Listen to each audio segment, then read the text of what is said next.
Hey all, Glenn Kirshner here. So friends, here at Justice Matters, we're usually talking about criminal justice, constitutional justice, equal justice under the law. Sometimes we take on topics involving social justice or economic justice, but there's another kind of justice that I think is of overarching concern to everyone: environmental justice. Recent reporting shows that Donald Trump is trying to kill damn near every clean energy project that is on the books or in the pipeline. But friends, the good news is there is an environmental justice warrior who is determined to stop Donald Trump, Governor Jay Inslee. I recently sat down with Governor Inslee for a Justice Matters one-on-one chat about his environmental justice work with a great organization called Climate Power.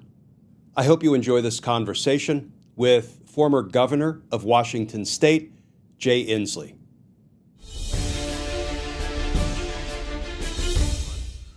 Welcome, everybody, to another edition of Justice Matters One-on-One. I am thrilled to get to sit down, at least virtually, and chat today with Governor Jay Inslee, of course, Governor from Washington. And let me introduce him. And then we're going to talk about a different aspect of justice than, we are usually discussing. We're talking about justice on the rule of law front, the Constitution front, my beloved Department of Justice, which was my professional home, which is struggling mightily now. But as you know, we also talk about social justice. We talk about economic justice. And today we get to talk about environmental justice with a true environmental justice warrior, Governor Inslee. So as you all well know, Governor Inslee was governor of Washington from 2013 through 2025.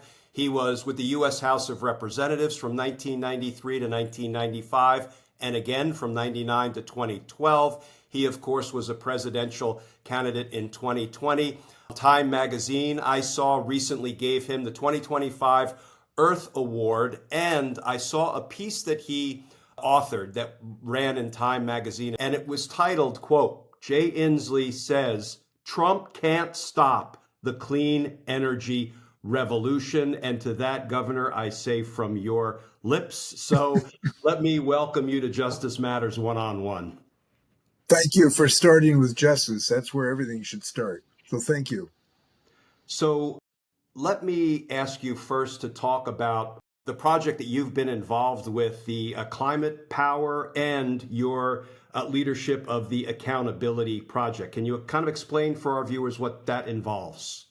Well, we believe very strongly we have to hold Trump's feet to the fire. We have to hold him accountable for his corruption that is a rank, malicious assault on justice, not just the environment, but justice as well. Because clean air is so connected at the hip to justice. And I always say, look, I love polar bears. I really do. And I love penguins. I really do. But I love kids and try to protect them from asthma, and older people from COPD and respiratory distress, maybe even more. And the fact of the matter is that pollution from Donald Trump's cronies, pollution from the corporations that gave him $1 billion if he would just basically get in bed with them and stick it to their competitives in clean energy. This is one of the largest corruptions in American history, and it is an injustice because the people who are breathing this stuff is predominantly people of poverty, many communities of color, because they're living next to these smokestacks, they're living next to the freeway. I met a 14-year-old woman years ago. She lived in the industrial section of Seattle and close to a freeway. And she told me that she was 11 years of age before she learned that some kids didn't have asthma, because all the kids in her school had asthma. And she said, this just isn't right. And she wanted, at age 14, this is such a cool story. At age 14, she wanted to find out why. So she went door to door and tried to find a correlation of where you lived in proximity to the freeway or to an industrial polluter and your rates of asthma. And what she found is every quarter mile closer you lived, your rates of asthma went up dramatically because you're breathing this small particulate matter, which is causing respiratory stress and climate change, which is so terrible for human health in so many ways, from heat stroke that killed over 100 people to flash floods that are drowning people, you name it. But she found this correlation of this pollution with human health and this epidemic of asthma. These were, most people of low income and many folks of color in those communities. And that's just a story. You look at Cancer Alley, in the Mississippi, where the cancer rate is something like, it's like 10 to 50 times higher of people who are breathing the residue coming out of these smokestacks. This is a justice issue. Climate change is a justice issue. It's justice issue of those who are living on the banks of rivers, who frequently are, exposed to frequent floods or getting swept away. It's heat stroke for those people who cannot afford air conditioners. In Seattle, we would never think about air conditioners in Seattle. Now we lost over 100 people in the heat dome 2 summers ago. That was a 10,000 year event that happened because of climate change. So the ability to prevent this threat to human health is a justice issue, and that's why I'm so committed to the clean energy and to hold Trump accountable for what he's doing, because he is basically trying to take care of his buddies in a corrupt scheme that gave him $1 billion, and he's trying to shut down their competitors: solar, wind, advanced batteries, geothermal. He's taken away the ability to build these things, and it's criminal. And he's doing it all over. Look, he canceled one of the largest wind power projects in Idaho. He just canceled one of the largest huge solar plans in Nevada. He's doing it mostly in blue states. 90% of these cancellations have been in blue states, of course. That shouldn't surprise us at all. And killing jobs in the process. So this project with Climate Power is to make sure that we hold him accountable for those depredations and the injustice associated with it. I don't think we can rank, the priority of justice issues, but we can make all the progress we want on the rule of law front and on the social justice front and on the economic justice front. But if we don't have a habitable environment, well, then what does that really get us? So I'm glad that you're focusing on that. You're bringing it to the fore. Now, you talk about holding Trump accountable and what he's been doing recently. If you look at the New York Times in just recent days, you've got Trump, the administration, cutting $7.5 billion in funds for clean energy projects. The next day, the New York Times ran a piece titled, "This is why your electricity bills are going up." And let me quote just one line: "Donald Trump is waging war on solar and wind power." So let me ask you, Governor, in your estimation, what is this born of? What is their motivation? Is it to own the libs? Is it to cater to big oil? Is it a combination of those things? What motivates the Trump administration to try to put everybody in harm's way like this? Well, it's always been difficult for me to analyze sociopaths, and that's the situation here, to really know what this madman is thinking. Maybe he was scared by a windmill when he visited the Netherlands or something. That's why he hates wind turbines. It's very difficult sometimes to understand, but let me offer the most likely reasons. The most likely reason is he got $1 billion from the oil and gas industry and the fossil fuel industry, who walked into him and said, "Donald, if you will kill our competitors, because they're killing us. Solar and wind and advanced batteries, they're eating us for lunch, because solar and wind and advanced batteries are cheaper than coal." And that's why 93% of the new energy that came into America in the last year were not fossil fuels. They were the cheaper sources of energy of solar, wind, and advanced batteries. So the oil and gas guys and the coal guys know they're in trouble. And they had a route out of it, which is said, let's go to Donald, give him $1 billion and get him to kill our competitors. Now, that's the most facially corrupt thing. It makes Teapot Dome look like nothing. It makes Nixon look like a Boy Scout. And that's exactly what has happened, because these sources of energy are cheaper. And not only are they cheaper today, And the reason I know they're cheaper is 93% of the new power that's coming onto the system, that's what utilities are buying because they're less expensive. So what he is doing at the behest of the fossil fuel industry is trying to choke out the competitors that they have. And by the way, I want to point out, you can argue whether subsidies are the right amount or, when you do have subsidies, but it's not just the removal of some financial incentives from the Inflation Reduction Act. It is a patently illegal depriving of the permits that these developments are entitled to. So these things have had permits issued. The wind farm off the Atlantic coast was 80% already completed in construction. They've had every permit known to man or beast. Same thing with the solar plant in Nevada that he just canceled. So it's not just that he's being, fiscally prudent. He's just being nasty, as so to speak, and trying to kill every single clean energy project he can get his dirty hands on. And that's what's going on. And the result, as you pointed out, higher electrical bills for Americans. It's predicted that bills are going to go up over $100 for families.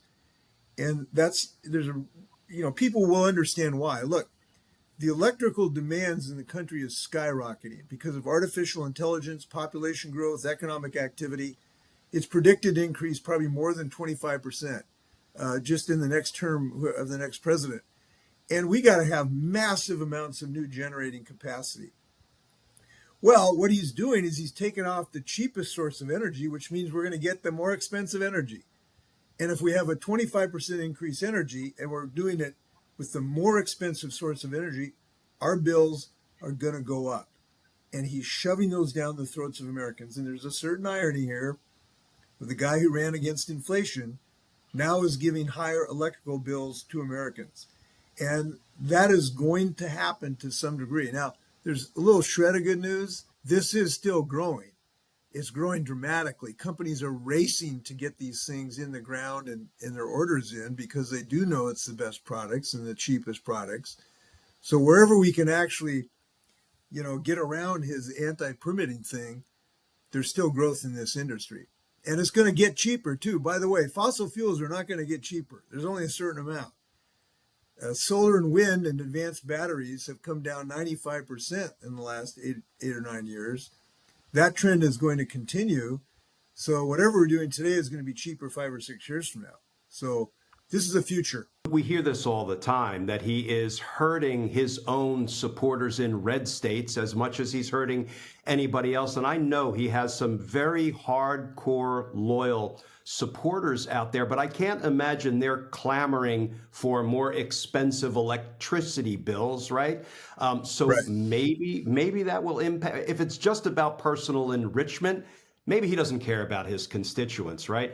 But there's another place that he is taking target at, and that is the Department of Justice and its ability to enforce our environmental laws. So, for example, Bloomberg reported that as of October 1, DOJ has lost generally across all divisions 33% of its career leadership. These were the folks that I worked with, the apolitical people who served Republican administrations, Democrat administrations. We didn't give a whit about politics, and politics never entered into our prosecutorial decisions. So 33% of those career public servants have left. But perhaps more importantly for our discussion, in the Environmental and National Resources Division at DOJ, they've lost 53% of their career leadership people, their apolitical attorneys. So it does feel like maybe he's taking special aim at DOJ's ability on behalf of the American people to enforce the environmental laws of our country. Well, I was a practicing lawyer for about 20 years, and the longer I'm away from it, the more I understand the criticality of the judicial system in the United States as preserving our freedoms. When you look at the success of American democracy, a fundamental pillar has been an independent judicial system, and critical to that is a professional cadre of people running the Justice Department. So they're making decisions based on the evidence, not just who, won the last election cycle. And we have been successful for a couple centuries now having an apolitical, non-political Justice Department. That is changing dramatically in ways that we can hardly imagine. So he's doing two things. He's kneecapping. He's taking the heads off anybody in these regulatory agencies that could actually rein in the fossil fuel industry. Remember that $1 billion? These guys are getting their money's worth. They gave him $1 billion, and they're getting a free rein to not being regulated or having anybody, a cop on the beat, to watch them. So that's what's going on here. And it's not, part of this is just removing cops on the beat, so to speak, but then also turning them into a persecution effort that we're seeing where the professionals refuse to bring indictments, and now his hand-picked lawyer went out and is indicting anybody that voted for Kamala Harris that he can find. I've been around a few decades now. Such a serious assault on this fundamental concept of democracy. And again, I go back to Watergate Nixon. You're too young. You probably don't remember Watergate Nixon.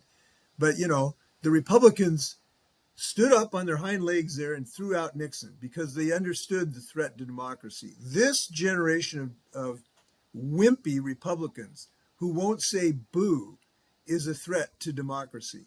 We need Republicans to stand up against this. And there are precious few who are doing this. Now, they won't do their jobs. That means we got to do our jobs, which is next November in these congressional races. And I want to point this out. We are not helpless here. We have agency. And anybody who's mad as I am about this, I'm hoping you're going out and find a candidate to support today, not next October, today, to help them get ready for these elections in November. Because if we can recapture the House, and if there's some good news, the Senate, we can slow down this assault on liberty, this assault on justice. And so I'm hoping people are as motivated as I am on this issue. And let me ask you, Governor, when we are contending with a new crisis every day, it seems, on the rule of law front, we have, Donald Trump signing an avalanche of unconstitutional executive orders. He's flooding the zone. He's polluting the zone with his lawlessness and his unconstitutionality. And what we are doing every day is just fighting for a viable American democracy. How do you keep environmental justice front and center in the conversation on the agenda? How do we do that? Every way possible. We were talking before the show started of what we can do, and every way possible. I talk about it, and talk is the value in this issue. And everybody has a right to talk about this issue. And I encourage this. I think sometimes people underplay their own agency, their own ability to influence other people. And I'm serious about this. Anybody who's a fan of your shows, I believe, can be persuasive in their own circles. That means at the dinner table with their recalcitrant uncle. That means in their church. That means where they work. And I really encourage people to use their own leadership in their own communities because it can really have an impact. Look, we're social animals. We influence each other. And so one of the things I do is try to encourage people and inspire people to use their own agency. Now, one of the ways I just talked about is become, politically active. And I'm serious about this. Go find somebody running for Congress and send them a text or call them up and say, how can I help? And you can help. You can be running their email campaign. You can run their text messages campaign. Those things can have a real impact. And I know I've been in, 20 campaigns, won some, lost some, 3-term governor. So I've been around the bush. What I can tell you is that these individual activities can really make a difference. And this could be very close in the House of Representatives because of the gerrymandering the Republicans are doing. They could make it close. Otherwise, frankly, it wouldn't be. So that's how I encourage people. And it's easy for me to have a little stiff spine here because I got 6 grandkids. And Donald Trump is attacking my grandchildren. So you don't come into my house and attack my grandchildren. He's attacking them every single day. He's trying to give them dirty air. He's trying to give their parents higher electrical bills. And he's corrupting the judicial system. So I'm pretty motivated. So before I finish up by asking, how people can find you and involve themselves in the environmental justice cause, I have to ask you because you served in the House of Representatives. What do you make of Congress, and is there any hope? We're always looking for points of light amidst the Trump-induced darkness.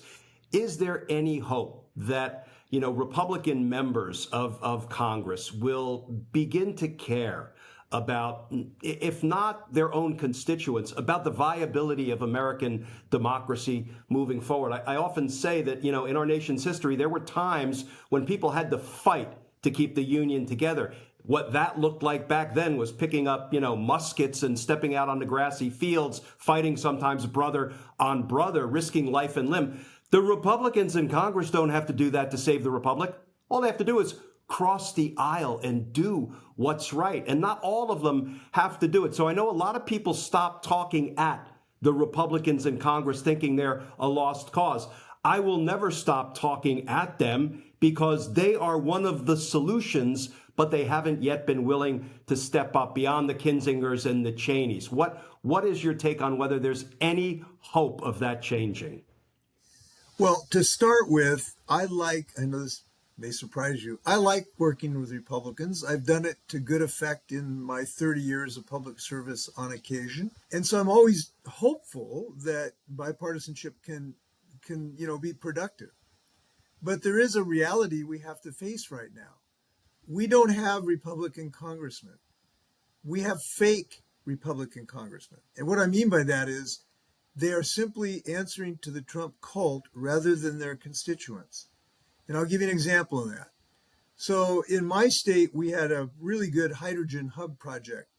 It was a $1 billion investment that was available to build jobs and build hydrogen so that we can power all kinds of heavy duty trucks, ships, airplanes even. And this was going great. It was a bipartisan effort. It was totally supported by a Republican member of Congress who now holds the seat I used to hold, by the way, who's a decent human being. And he wrote letters to Trump saying, gosh, Dolly, sure like this project. I kind of hope you don't shoot it in the head. But when he shot it in the head, he's not doing a damn thing about it. He's not voting against the budget. He's not holding up nominations. He's not doing anything. He writes a letter, but he won't stand up to Trump. And that's going on all across the United States. You take North Dakota. I just read that the senator from North Dakota, wrote an email to Wright saying, gosh, I hope you don't cancel this hydrogen hub in my state or this wind turbine project. Big deal. Writing a letter does nothing. You got to withhold your vote. You got to tell Trump, look, if you mess with this stuff, I'm voting against your budget, Donald. And they won't do that. So the harsh reality is we're not doing with the political party at this moment. It's very sad. It would be great if we had two vigorous political parties that had a different view about philosophy, but we don't have that right now. We have a cult, and it's the cult of Donald Trump, and they won't lift a finger against him. So there is hope. It's called next November in the election cycle, and there's a lot of hope. There's a reason to believe that we can stop some of the depredations of this guy if we simply get a majority in the House of Representatives and maybe even the Senate. And so, yes, I'm hopeful that we will be able to do that. And it's our job to put pedal to the metal in that regard. Well, good. We always need a good pep talk. So let me ask, where can people find you? How can they become, not only justice warriors, but environmental justice warriors? Well, you check out Climate Power. Just go to their site. And Climate Power is a group that I'm working with and serving as a spokesperson for. And then there's 435 congressional races, and you don't have to have one in your neighborhood. You can help somebody in Arizona. You look at Arizona 6th in Tucson. You got a Republican down there who says, gosh, I like these clean energy projects, but I'm voting with Donald Trump, and you're just going to have to accept higher electrical bills in Tucson. You're going to have to accept heat domes and deaths due to heat because I don't have the guts, the spine to stand up against this guy, even when I know he's wrong. So check out the guy running in the 6th in Arizona and help them. So, or any other place you can find a good race. All right. Well, thank you, Governor. Thank you for being an environmental justice warrior, fighting for our children, our grandchildren. I have four, but I think more on the way. So maybe I'll catch up to you someday. But that's why we're doing this. We're doing it for our family, our friends, our loved ones, our neighbors, our kids and grandkids, everybody's kids and grandkids. And, I always say justice is a team sport. And we all have to be in the game, on Yeah. the field, nobody sitting on the sidelines, because it's all on the line right now. And like you, I remain optimistic. I think we're going to win this. I don't think this batch of imbeciles and incompetence will end American democracy, not on our watch, but it's up to us to fight for it peacefully. Well, everywhere we can, including the naked bike riders in Portland, who Speaker Johnson said it was the scariest thing he'd ever seen. He said it's really getting ugly. Well, shoot, I think ugly people deserve civil rights too. So yeah, we've got No King's Day Rally 2 no coming King's up Day Saturday, rally. October 18th, and we've got to get out in massive numbers and exercise those First Amendment rights to both free speech and assembly, to petition our government for redress of grievances, because we got us some grievances right now. I hope people will be out on No King's Day. I unfortunately will be in Europe talking to the European Union representatives, telling them that there's hope here on this side of the Atlantic, which I believe there is. So let's go get them. I'm so glad to hear that. So thank you, Governor, for joining us, for everything you do. And I appreciate you being with us on Justice Matters One-on-One. Go get them.